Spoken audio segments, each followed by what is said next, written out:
Y que yo sepa, salvo la mejor opinión que tenga usted, este tema de votar o no participar o no participar, sí tenemos una obligación ciudadana, pero no está constituido como una obligación al 100%, por así decirlo. Mire, Pablo Gómez, ¿a qué me refiero? Pablo Gómez, el titular de la Unidad de Inteligencia Financiera, ¿sí?, el que revisa si usted pagó los impuestos o no, el que persigue a la gente porque no los pagó, aseguró que el voto en la revocación de mandato tiene carácter de obligatorio, eso dijo, y que por lo tanto quienes no votaron el domingo pueden ser sancionados. Y escuche usted quién lo escribió: el que revisa si usted paga impuestos o no paga impuestos, el que persigue a los deudores, ni más ni menos. A través de su cuenta de Twitter, que la tengo ya en pantalla ahí en Telefórmula, Gómez hizo una interpretación de la fracción tercera del artículo 36 constitucional, señalando que ahí se establece la obligatoriedad de ir a votar en los procesos de revocación de mandato. También detalló que el artículo 35 en su fracción 1 estipula el derecho a votar, mientras que el artículo 38, fracción 1, señala la sanción por no ir a votar.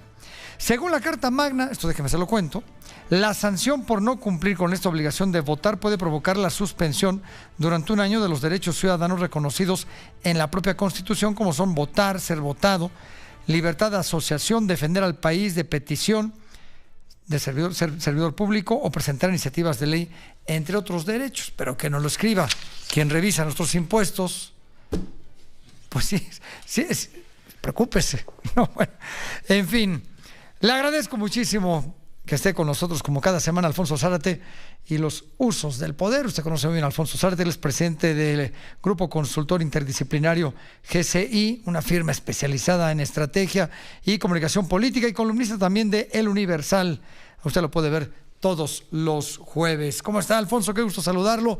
¿Qué le parece? ¿Es obligatorio o no obligatorio? Y que nos lo diga pues el que persigue a los deudores en el SAT. A ver, cuéntenos, por favor.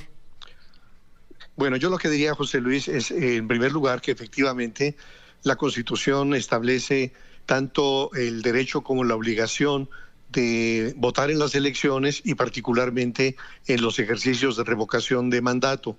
¿Qué es lo que me llama la atención? Que si algo caracterizó el ejercicio del domingo pasado fue la notoria violación de normas de muy diversa naturaleza desde el primer momento, desde el momento en que arranca este ejercicio hasta la culminación el día de la jornada.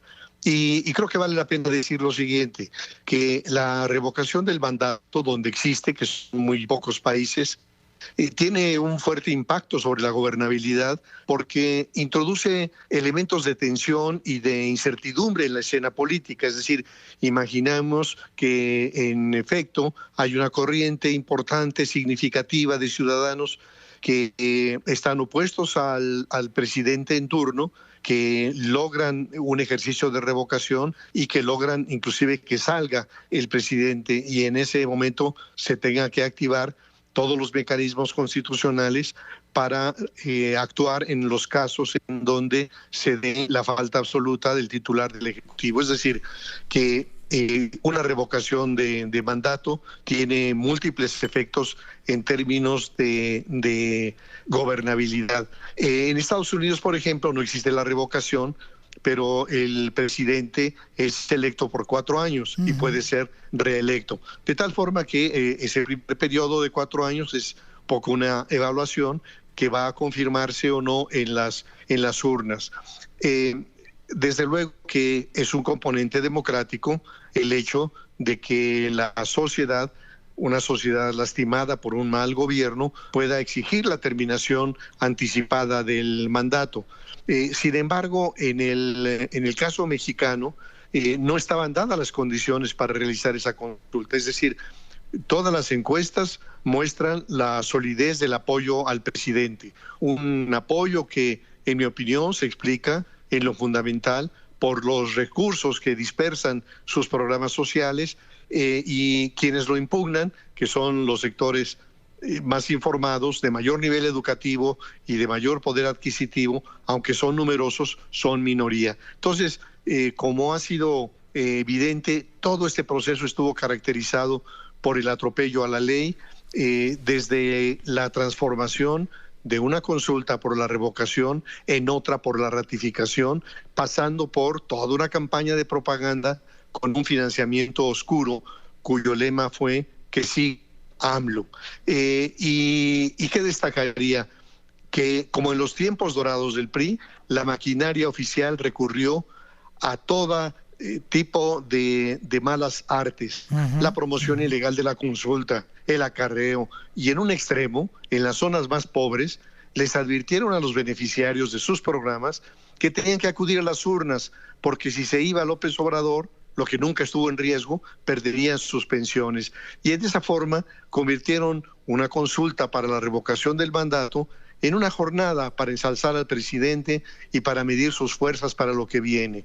Y todo ello, José Luis, a un costo inaudito en un país con graves carencias.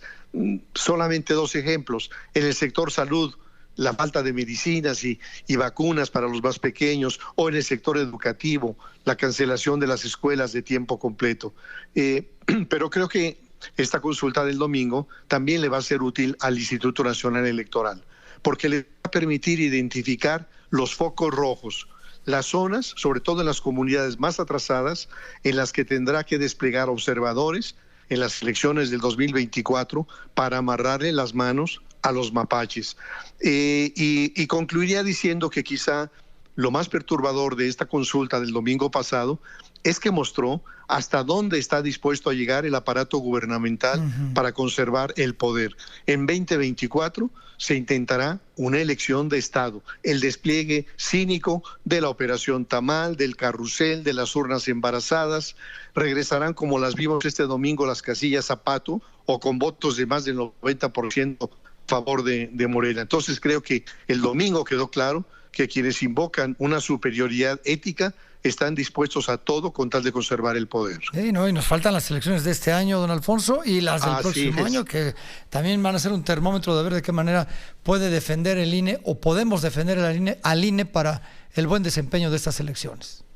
Sin duda, el Instituto Nacional Electoral es una institución producto de décadas de luchas cívicas y naturalmente que la más alta prioridad en este momento es defender al Instituto Nacional Electoral, porque, y aquí está el otro enorme riesgo, el presidente nos ha anticipado una reforma electoral que es una contrarreforma electoral que propone retrotraer el sistema electoral a los años antes de los años 70 y antes de la reforma política que impulsó don Jesús Reyes Heroles. Es decir, una contrarreforma en la cual de nuevo el aparato gubernamental tenga el control sobre la institución que organiza y que es el árbitro en las elecciones. Y eso sería de una enorme gravedad. Maestro Zárate, qué gusto saludarlo, le agradezco muchísimo este enlace y le mando un fuerte abrazo. Igual, José Luis, para usted. Muchísimas gracias, maestro Alfonso Zárate, como todas las semanas aquí con nosotros.